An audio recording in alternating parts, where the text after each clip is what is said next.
पण आता जी आहे ती आपली पफची स्लीव्ज बघूया। तर इथून इथपर्यंत जे आहे आपण आपला बेसिक ब्लॉक होता स्लीव्ज काढलेले, ती स्लीव्जची बाही इथे ठेवली आणि सेम असं ड्राफ्टिंग केलं। त्यानंतर 10 इंच अशी समोर गेले आणि इथपर्यंत आपली स्लीव्जची लेंथ होती। तर इथून 3 इंच वरती आले आणि इथनं जे आहे डायरेक्टली असा शेप देऊन दिला आणि इथे ही स्लीव्ज आपली जुनी होती, तर याला हा शेप मर्ज केला आणि त्यानंतर 10 इंच समोर ठेवले। तर हे इथून एवढं जे आहे हे अस्तरसाठी आणि त्यानंतर आपण जिमीचू फॅब्रिक म्हणजे या फॅब्रिकचं जे आहे कटिंग करायचं होतं। तर याला काय केलं सेम असंच ठेवलं आणि फक्त हे 1 इंच खाली जे आहे ते वाढवून घेतलेलं आहे।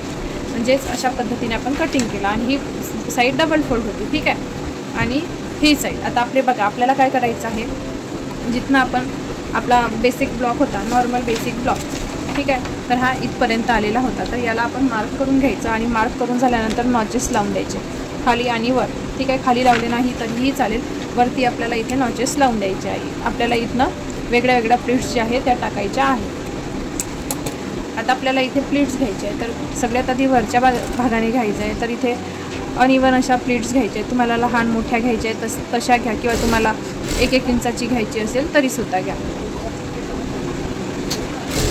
अशा पद्धतीने इथे आपल्याला डायरेक्टली, ठीक आहे, एवढं आपलं घेऊन झालेलं आहे। आता आपल्याला याही साईडने थोडं एक्स्ट्रा जे आहे ते घेऊन घ्यायचं आहे।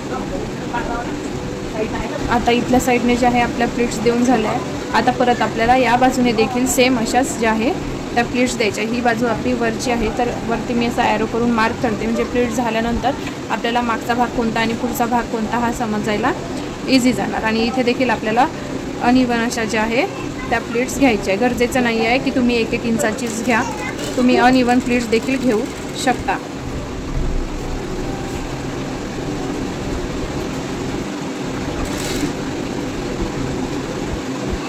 वरचा पार्ट आधी करायचा, त्यानंतर मी जसा ॲरो टाकला त्या पद्धतीने करायचं आणि नंतर स्टिच लावायचे।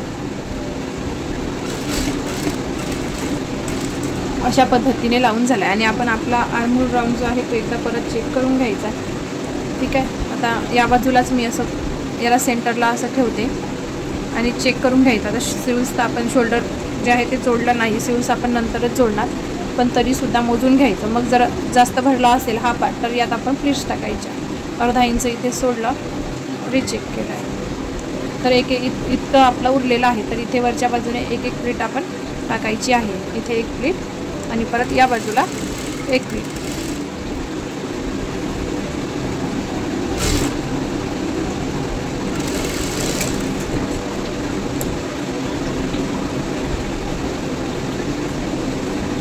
खाली देखील आपण इथे टाकून घ्यायची।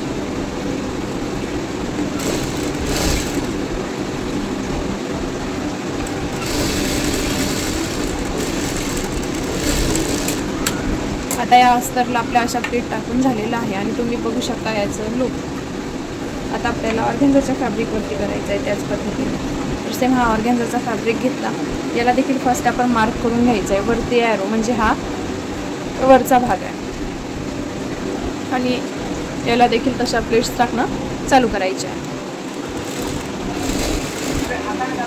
ठीक आहे। अशा पद्धतीने इथे आणि वर अशा प्लेट्स टाकायच्या।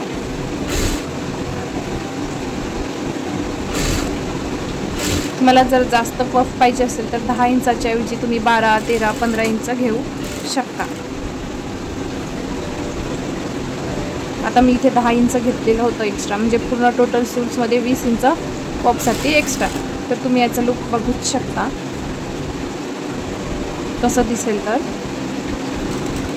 जर कमी लागत असेल तर कमी घ्यायचं।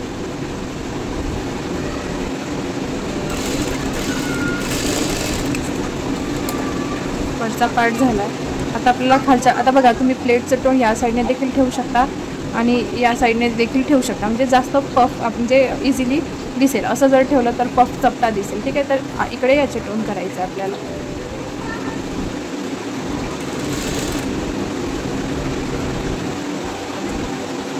घसरतोय कापड। जर काही समजलं नसेल तर नोट डाऊन करा बुकमध्ये आणि विचारा, मेसेज टाका तसा।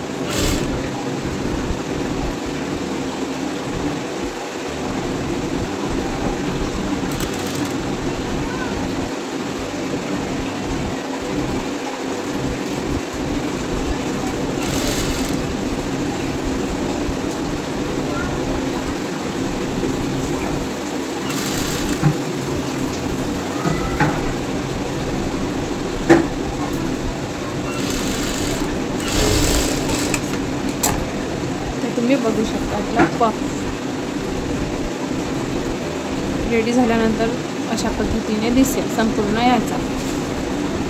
आता इथे आपण मार्क केलेलं होतं. आता ही एक बाजू झाली आहे आपली, तशीच दुसरी बाजू बघा करायची आहे. तर आपण आधी ही बाजू कंप्लीट करून घेऊया.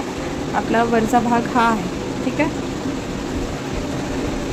आणि याचा देखील आपल्याला ॲरो बघून घ्यायचा, आपण मार्क करून ठेवलेलं होतं, म्हणजेच इझी जाणार, आपल्याला कन्फ्युजन होणार नाही. हे बघा, हा पण देखील पार्ट आपला वरचा आहे आणि हा पार्ट आपला वरचा आहे. तर काय करायचा, ही वरची बाजू वरती ठेवायची, खालची बाजू घ्यायची खाली ठेवायची आणि त्यानंतर आपल्याला इथे हे जोडून घ्यायचं. आता जर इथे जर 1-2 प्लेट कमी असेल तर आतमध्ये टाकून घ्यायच्या. ॲक्युरेट कट टू कट इथे डायरेक्ट असं जोडून घेतलेलं आहे. स्टिच इथे आपण लावून घेतली आहे. जर इथे कमी जास्त आली असेल तर परत एक लावून घ्यायची. आता त्यानंतर बघा, हा वरचा पार्ट आहे, तर इथे काही ओढून ताडून आपल्याला जवळ करायचं नाही आहे. फक्त काय करायचं आहे, हा वरचा पार्ट आणि हा वरचा पार्ट असा इक्वल आणायचा आहे आणि स्टिच लावायची आहे. म्हणजे तुमचा अशा पद्धतीने डायरेक्टली इथे आपल्याला स्टिच लावायची आहे. ओढायचं ताणायचं काहीच नाही. म्हणजे तुम्ही इथे बघू शकता खालचा स्लीव्सचा पॅटर्न आपला कसा छान असा रेडी होतोय. तर इथे थोडी माझी जी शिलाई आहे ती अनइवन आलेली आहे, तर याला मी आता अशी सरळ स्टिच लावणार आहे. इथे मी परत एक स्टिच जी आहे ती लावून घेतली. त्यानंतर आता ॲक्युरेट आपल्याला वरती जसं आहे तसंच इथे स्टिच करायचा. कारण की आपण हे अस्तर जे आहे मेन फॅब्रिक हे 1 इंच आपण ऑलरेडी एक्स्ट्रा घेतलेलं होतं अस्तरपेक्षा. तर इथे अस्तरला मेन फॅब्रिक जो आहे तो जोडून घ्यायचा. अस्तर आणि मेन फॅब्रिक हे इक्वल जोडून घ्यायचं. खाली लक्ष ठेवायचं की आपली प्लीट्स टिपमध्ये यायला नको किंवा अशा मशीनच्या शिलाईमध्ये जे आहे आपला एक्स्ट्रा कापड कुठलाही यायला नको, म्हणजे चुनी पडायला नको. आता इथे बघा, इथे पण माझ्या प्लीट्स थोड्या कमी झाल्या, तर मी ही शिलाई परत काढणार आणि परत थोड्यावरती 1-2 प्लीट आपल्याला द्यावं लागणार. बघू शकता तुम्ही 2-4 प्लीटा द्यावा लागणार आहे इथे. आता हे बघा, इथे मी अस्तर जे आहे प्लीट टाकून झाल्यानंतर हे बघा आता इक्वल आलेलं आहे. असंच तुम्हालाही करायचं आहे. कमी जास्त झालं असेल तर शिलाई काढायची, एकाच वेळेस सगळं परफेक्ट येत नाही, ठीक आहे. आणि तुम्ही याचा फायनल लुक बघू शकता. आपली स्लीव्स जशी आपण फोटोमध्ये दाखवली आहे त्याच पद्धतीने सेम रेडी झालेली आहे, ठीक आहे.